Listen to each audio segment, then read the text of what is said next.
dalam proses menuju Indonesia yang adil, makmur, dan beradab. Pada akhirnya, saya hanya bisa berdoa kepada Allah Subhanahu wa Ta'ala. Dokumen surat tuntutan pidana. Berdasarkan bukti elektronik yang saya miliki, saya tidak pernah ikut dalam grup WhatsApp, Pokja, dan konsultan. Begitu juga berdasarkan seluruh dokumen BAP yang saya baca. Bagaimana saya bisa dituduh mengirim surat dalam grup, sementara saya tidak pernah ikut dalam grup BA tersebut. Dalam surat dakwaan dan tuntutan juga disebutkan, terdakwa Yohan Suryanto dengan cara manipulatif telah memasukkan daftar nama-nama tenaga ahli yang dilampirkan dalam dokumen kerangka acuan kerja pada pekerjaan penyusunan kajian teknis pendukung Last Mile Project 2021 tanpa sepengetahuan dari para tenaga ahli yang namanya disantumkan tersebut, dengan tujuan untuk memenuhi persyaratan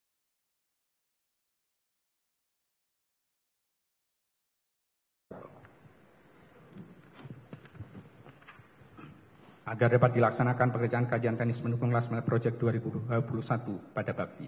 Yang mulia Majelis Hakim, penasihat hukum, penuntut umum, dan hadirin yang terhormat, saya tidak memasukkan nama-nama ahli dalam KAK, kajian teknis pendukung Last Mile Project 2021.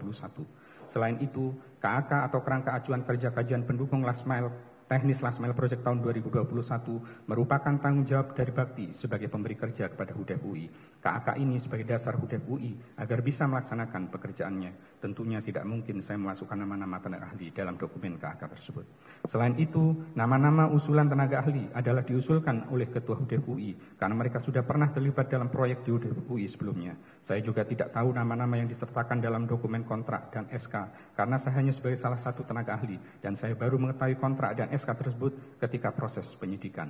Hal ini karena saya tidak pernah mengurus kontrak, tidak pernah mengurusi dokumen penagihan, termasuk tidak pernah memerintahkan tanda tangan penagihan maupun menghubungi tenaga-tenaga ahli lain untuk ikut dalam kajian teknis pendukung Last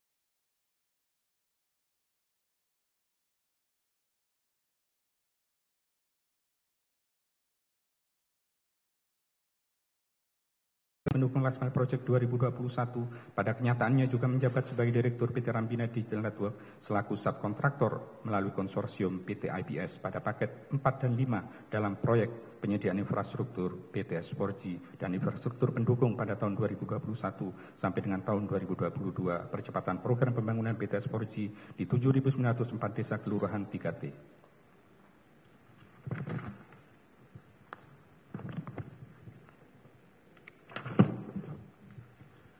Yang mulia Majelis Hakim, penasihat hukum, penuntut umum, dan hadirin yang terhormat. Memang benar, saya juga sebagai dirut di PT Rambinet Digital Network. Tapi PT Rambinet Digital Network tidak ada kaitannya dengan kajian teknis pendukung Last Mile Project 2021 dan juga tidak pernah melakukan pendekatan-pendekatan kepada vendor-vendor peserta tender. PT Rambinet mendapat pekerjaan dari IBS bulan Juli tahun 2021, sekitar 7 bulan setelah kajian teknis pendukung Last Mile Project 2021 selesai.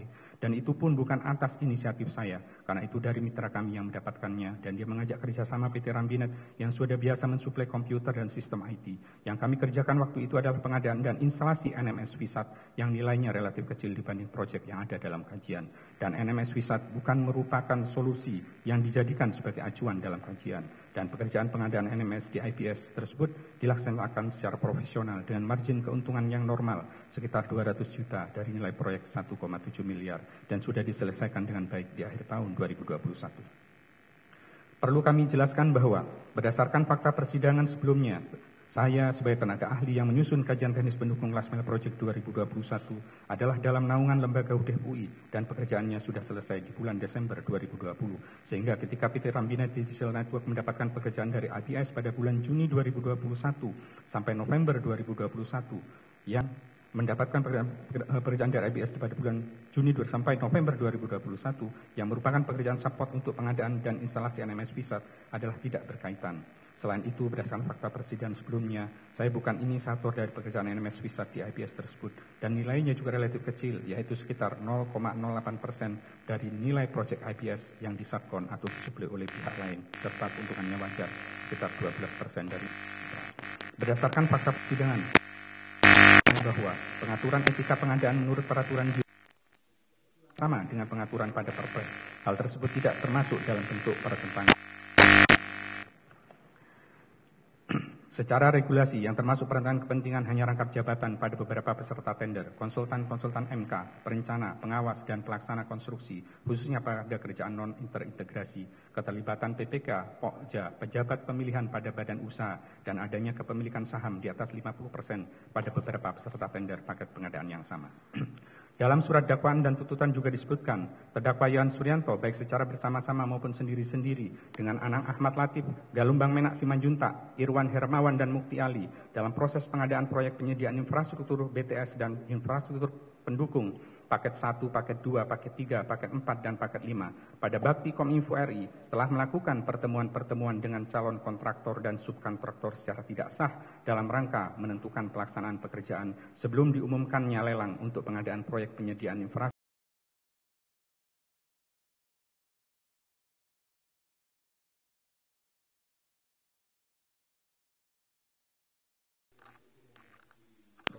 Saya tidak pernah melakukan pertemuan-pertemuan dengan vendor secara tidak sah untuk mengatur tender pemenang tender maupun untuk mendapatkan harga atau memasukkan harga pesanan vendor dalam proyek BTS 4G.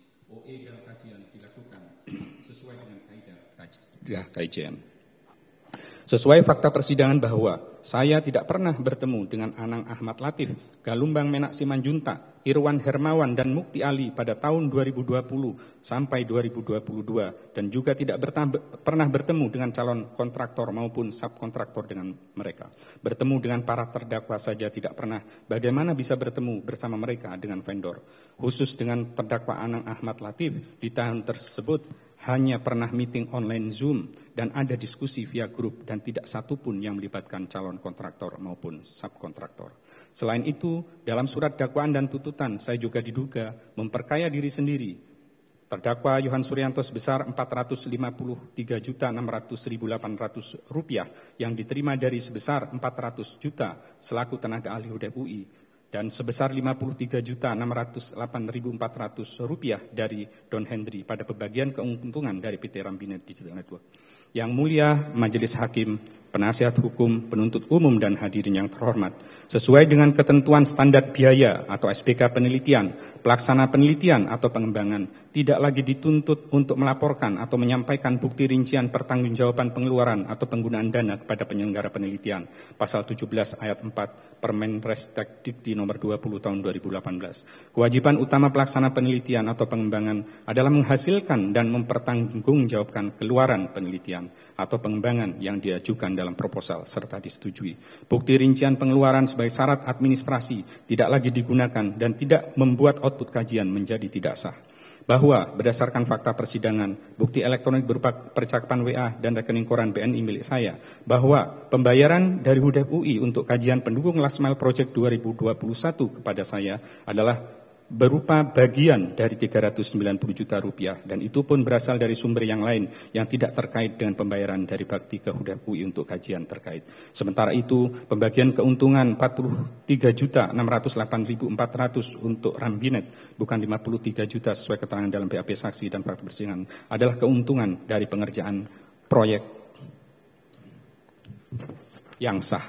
Proyek itu adalah proyek dari swasta ke swasta yang tentu saja di luar ketentuan Perpres nomor 16 tahun 2018. Sesuai keterangannya disampaikan oleh saksi sebelumnya, yaitu Saudari Puji Lestari, tanggal Selasa 22 Agustus 2023, bagian keuangan bakti, bahwa ada 2 kegiatan terkait BTS 4G yang dilakukan oleh HUDEP UI tahun 2020, yaitu kajian teknis pendukung Last Mile Project 2020 yang selesai tanggal 9 September 2020 dan kajian teknis pendukung Last Mile Project 2021 yang selesai tanggal 14 Desember 2020. Khusus kajian teknis pendukung Last Mile Project 2021 ini, pembayaran termin pertama adalah 29 Desember 2020 setelah dikurangi pajak.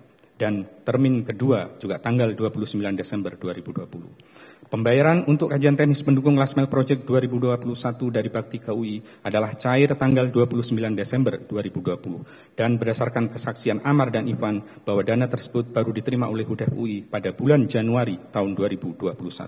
Hal ini juga menegaskan bahwa fee kajian yang saya dapatkan pada tanggal 18 Desember 2020 adalah berasal dari HUDEP UI yang bukan bersumber dari pembayaran kajian teknis Last Mile Project 2021 tersebut. Pada tahun 2020 HUDEP UI memang membayar fee kajian kepada saya total sebesar 490 juta. Namun hal itu untuk 4 kajian termasuk kajian teknis pendukung Last Mile Project 2021. Fee kajian untuk kegiatan desa digital dan atau kegiatan kajian sustainability akses internet adalah sebesar 100 juta ditransfer tanggal 12 November 2020. Itu pun pembayaran ini dilakukan karena saya sudah menanyakan fee kajian tersebut pada tanggal 4 November 2020 melalui percakapan WhatsApp. Fee saya untuk kajian teknis pendukung Last Mile Project 2020 dan kajian teknis pendukung Last Mile Project 2021 dalam hal ini ada 2 pekerjaan selama 6 bulan adalah sebesar 390 juta adalah dari HUDEP UI. Pembayaran ini ditransfer keseluruhan pada tanggal 18 Desember 2020 melalui rekening BNI sebelum pencairan kajian teknis pendukung Last Mile Project 2021 dari Bakti yang menjadi permasalahan hukum ini cair. Pembayaran ini dilakukan karena saya sudah menanyakan fee kajian tersebut pada tanggal 13 Desember 2020 melalui percakapan WhatsApp. Yang mulia Majelis Hakim, penasihat hukum penuntut umum, dan hadirin yang terhormat. Pada akhirnya, HPS merupakan harga perkiraan sendiri yang ditetapkan oleh PPK dan menjadi wewenang dan tanggung jawab PPK untuk menetapkannya. Menjadi patokan harga tertinggi di mana penawaran lelang tidak boleh melebihi harga tersebut. Bahkan dalam pekerjaan terintegrasi cukup pagu yang menjadi patokan harga lelangnya. Ahli LKPP Bapak Setia menyampaikan dalam kesaksian sidang tanggal 5 Oktober 2023 bahwa dia dalam hal ini LKPP pernah mengadakan lelang komputer dan harga penawaran akhirnya adalah 50% lebih murah dibanding angka HPS yang artinya telah terjadi selisih antara HPS dan harga real. Harga HPS sekitar 2 kali lebih tinggi dibanding penawaran yang dinyatakan sebagai pemenang. Dan itu nilai selisihnya adalah 1,8 triliun.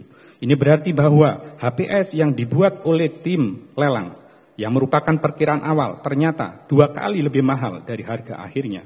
Apakah ini menjadi kemahalan bagi tim LKPP yang mengadakan lelang saat itu? Atau ada indikasi markup dalam penyusunan HPS oleh tim yang menyusun HPS? Tentu tidak.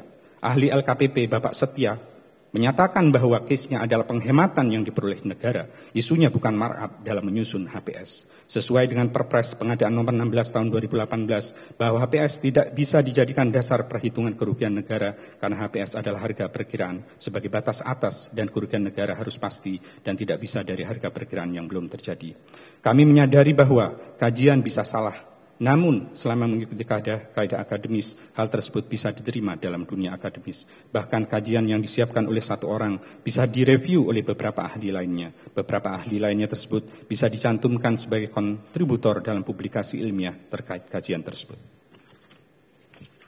Yang mulia Majelis Hakim, penasihat hukum, penuntut umum, dan hadirin yang terhormat, izinkan saya menyampaikan beberapa hal yang mungkin meringankan. Saya tidak pernah terlibat masalah hukum sebelumnya dan sudah menjalani masa tahanan selama 302 hari. Selama masa itu, saya melakukan introspeksi untuk menjadi pribadi yang lebih baik dan menjalani proses penegakan hukum terkait kasus hukum BTS 4G. Anak-anak dan keluarga membutuhkan sosok seorang ayah. Selama 302 hari saya ditahan, tugas itu mungkin tidak bisa saya jalani dengan baik. Besar harapan saya bisa menjalankan peran itu kembali. Sejak tahun 2016, saya menjadi dosen yang mengajar mahasiswa, membimbing mereka, dan tidak bertujuan sebagai kegiatan yang mendatangkan profit. Hal ini saya lakukan sebagai panggilan untuk turut berbagi sharing pengetahuan. Fungsi dosen tidak bisa saya jalani selama saya menjalani masa tahanan. Selama ini, saya juga aktif di lembaga non-profit kemasyarakatan di lingkungan tempat tinggal saya, mulai menjadi pengurus RT, pengurus RW, kegiatan masjid, dan juga badan permusyawaratan desa. Anak-anak juga sekolah di negeri di sekitar rumah dan istri sebagai seorang ibu rumah tangga yang hidup relatif sederhana. Ibu saya jatuh saat jatuh sakit saat penggeledahan. Semoga tidak terjadi dengan yang lain. Alhamdulillah saat ini berangsur membaik. Namun saya tidak bisa menjenguk beliau selama masa tahanan 302 hari. Yang mulia Majelis Hakim, saya juga mohon agar rekening saya atau perusahaan kami yang diblokir sejak tanggal 20 Januari 2023 sebagai berikut. Bank BCA nomor 035 sekian-sekian atas nama Yohan Suryanto. Bank BCA nomor 035 sekian-sekian atas nama PT Rambinet Digital Network. Bank BNI nomor 020 sekian-sekian atas nama Yohan Suryanto. Bank BNI nomor 035 sekian-sekian atas nama Saskia Gesangi, CQ Yohan Suryanto. Bank BNI nomor rekening 081 sekian-sekian atas nama PT Rambinet Digital Network. Mohon dengan alasan kemanusiaan agar bisa dibuka. Meskipun saldo rekening tersebut tidak banyak, besar harapan kami agar rekening tersebut bisa dibuka untuk memenuhi kebutuhan hidup keluarga dan sekolah anak-anak. Hal ini karena aliran uang dalam rekening tersebut yang dalam dakwaan sebagai diduga memperkaya diri sendiri sebesar 453 juta saya dapatkan secara sah sebagai fee konsultan dari HUDEP UI selama 6 bulan pada tahun 2020 dan keuntungan sah Rambinet dari proyek pada akhir tahun 2021. Dan perlu ditegaskan kembali bahwa aliran dana yang 400 juta dari HUDEP UI itu pun bukan dari kajian teknis pendukung last mile project 2021 yang menjadi masalah hukum dalam perkara ini. Karena dari bukti-bukti yang saya sampaikan tadi bahwa itu berasal dari talangan HUDEP UI. Dan juga 53 juta sebagai keuntungan Rambinet itu pun dananya sudah disita oleh negara. Yang mulia Majelis Hakim, Penasihat Umum, Penuntut Umum dan hadirin yang terhormat. Dalam kesempatan ini saya juga ingin menyampaikan permohonan maaf yang sebesar-besarnya kepada orang tua, istri, anak-anak dan keluarga saya. Bahwa selama saya ditahan tanggal 4 Januari 2023 telah banyak terlibat secara emosi dan fisik yang mungkin cukup berat. Khususnya anak-anak saya yang tidak bisa menamani keseharian mereka sebagai sosok seorang ayah. Namun insya Allah hati saya dan semangat saya akan terus bersama mereka. Tetaplah bangga menjadi bagian keluarga karena ayahnya tidak melakukan kajian fiktif dan tidak melakukan manipulasi data maupun melakukan pemufakatan jahat untuk merugikan negara. Saya juga mengucapkan permohonan maaf yang sebesar-besarnya pada kolega saya, terutama teman-teman saya yang teknis pendukung last mile project 2021. Nama-nama saudara dalam kegiatan ini, baik di dokumen penawaran, kontrak maupun SK. Kalau iya, tentu saya sudah mengkoordinasikannya dengan saudara. Saya juga mohon maaf kepada Ikatan Alumni, tempat saya kuliah dulu, tempat saya sekolah dulu, dan kampus tempat saya mengajar saat ini. Karena mungkin nama kalian sudah dikaitkan dengan kasus korupsi BTS 4G. Mudah-mudahan nama baik mereka tidak terpengaruh oleh kasus ini.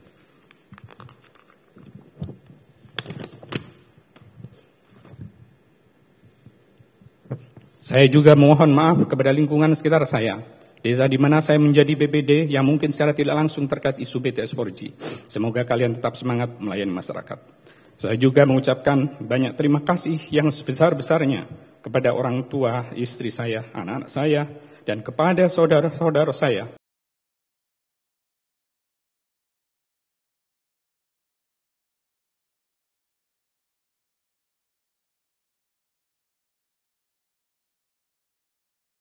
Hakim, penasihat hukum, penuntut umum dan hadirin yang terhormat. Ke depan, setelah saya bebas, insya Allah saya akan turut aktif dalam gerakan penyelamatan uang negara dan berharap bisa memberikan kontribusi dalam proses menuju Indonesia yang adil, makmur, dan beradab. Pada akhirnya, saya hanya bisa berdoa kepada Allah Subhanahu wa Ta'ala agar Allah Subhanahu wa Ta'ala memberikan petunjuk kepada Yang Mulia Majelis Hakim untuk dapat memutuskan perkara yang saya hadapi dengan seadil-adilnya dan dengan seringan-ringannya. Semoga Yang Mulia berkenan mempertimbangkan pembelaan kami tersebut. Semoga kebaikan Yang Mulia Majelis Hakim dibalas dengan balasan yang sebaik-baiknya oleh Yang Maha Kuasa. Wabillahi taufiq wal hidayah. Wassalamualaikum warahmatullahi wabarakatuh.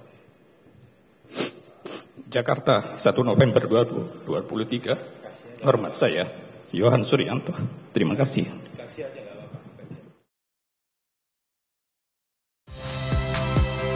Saya Nitya Anissa. Saksikan program-program Kompas TV melalui siaran digital, pay TV, dan media streaming lainnya. Kompas TV, independen, terpercaya.